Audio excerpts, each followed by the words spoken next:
বেশ কিছুদিন আগে কিন্তু নার্সারি থেকে আমি এই লেবু গাছটাকে কিনে নিয়ে এসেছিলাম। লেবুটা কিন্তু প্রায় গাছে 15 দিন ধরে ফলেছিল, তাই কিন্তু পেকে গেছিল বলে মা তুলে নিয়েছে। আর আজকে সকালবেলায় 11:30টার দিকে কিন্তু আমার ভূগোল পড়া ছিল আঙুল কাটা, তো সেখান থেকে আসার পর থেকে কিন্তু আমি আজকে নার্সারিতে গেছি। আর আজকে কিন্তু জানো তো প্রায় 1000 টাকার উপরে গাছ কেনাকাটা করে নিয়ে ভেবে তো গেছিলাম যে আজকে মোটামুটি ধরো ওই 10খানা গোলাপ গাছ কিনবো। আর বেসিক্যালি পড়া যেহেতু শুরু হয়েছিল 11:30 থেকে আর পড়া শেষ হয়েছিল কিন্তু 1টা নাগাদ, তো দেখো সেই সময় কিন্তু কত পরিমাণে রোদ্দুর ছিল। আর এই নার্সারিতে কিন্তু কম বেশি প্রায় প্রত্যেকটা গাছই আছে। দেখো এখানে কিন্তু রয়েছে চন্দ্রমল্লিকা, হাজারি গোলাপ, ইনকা গাছ। আচ্ছা এই গাছটার নাম কি তোমরা জানো? অবশ্যই আমাকে কমেন্টে জানিও তো। আর আমি একটা একটা করে গাছ পছন্দ করছি আর এখানে এনে এনে রাখছি। আর এখানে কিন্তু তোমরা রঙ্গনে মোটামুটি ধরো ওই 8 থেকে 9টা ভ্যারাইটি পেয়ে যাবে। জানো তো হাজারি গোলাপ থেকে কিন্তু চোখ সরানোই যাচ্ছিল না। আজকে গাছ কেনার আগেও কিন্তু আমি 1 মাস আগে এখানে এসেছিলাম, আর তখন কিন্তু আমি বেশ কয়েকটা হাজারি গোলাপ নিয়ে গেছি। লোভ সামলাতে না পেরে কিন্তু আমি আবারও হাজারি গোলাপ নিয়ে 6টা গোলাপ গাছ কিনেছিলাম, ওই ধরো 45 টাকা করে নিয়েছিল, টোটাল 270 টাকা। আর তার সাথে কিন্তু আমি একটা কিনেছিলাম হাজারি গোলাপ, যেটা আমার কাছ থেকে 60 টাকা নিয়েছে। আর গোলাপে তেমন একটা ভালো কালেকশন পাইনি বলে আমি কিন্তু দুটো অ্যাডিনিয়াম নিয়েছি, আর যে অ্যাডিনিয়াম গুলো কিন্তু আমার কাছ থেকে নিয়েছিল দুটো 90 টাকা করে। মানে দুটো অ্যাডিনিয়াম কিন্তু 180 টাকা দাম পড়েছিল। মোটমাট মিলে কিন্তু আমার 510 টাকার গাছ কেনা হয়ে গেছে। নার্সারি কাকুটা কিন্তু বেশ সুন্দরভাবে আমাকে গাছগুলো প্যাকেজিং করে দিয়েছিল। বাড়িতে কিন্তু এই 3 ব্যাগ গাছ নিয়ে এসেছি। মনটা যে এত পরিমাণে খুশি হচ্ছে। আর জানো তো টোটাল 10খানা টব অর্ডার দিয়েছি, তবে সময় ছিল না বলে কিন্তু আমি 5টা নিয়ে আসতে পেরেছি। ভারী তো, তাই আবার পরে গিয়ে 5টা নিয়ে আসবো।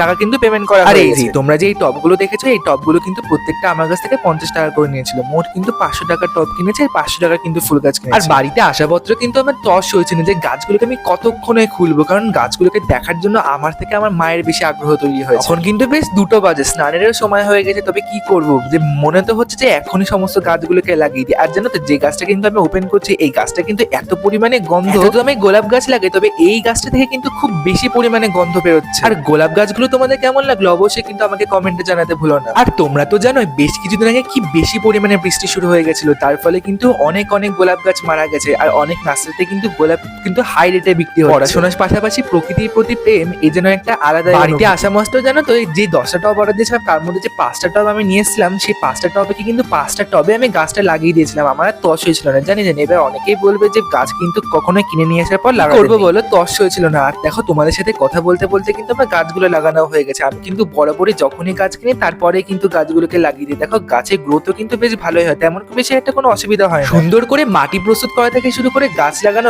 আমার কিন্তু মোটামুটি 3টে বেজে গেছে। তারপরে স্নান করে চলে এসে টবের দোকানে, কারণ এখান থেকে কিন্তু সকালবেলা 5টা টব নিয়ে গেছিলাম। আর টবগুলো জানো তো এতটাই পরিমাণে ভারী, যদি 5টা করে না নিয়ে আসতাম তাহলে কিন্তু টবগুলো ভেঙে যেত। আর এই জেঠিমাটা কিন্তু খুব সুন্দরভাবে টবগুলোকে ব্যাগে ভরে দিচ্ছিল। আর আমি কিন্তু অবশ্যই বিকালে সাইকেল নিয়ে গেছিলাম, কারণ আমি কিন্তু সকালবেলা এত ভারী ব্যাগ নিজের হাতে টেনে নিয়ে, তাই সেই ভুল আর করছি না। তোমাদের ভিডিওটা কেমন লাগলো অবশ্যই কমেন্টে জানাতে।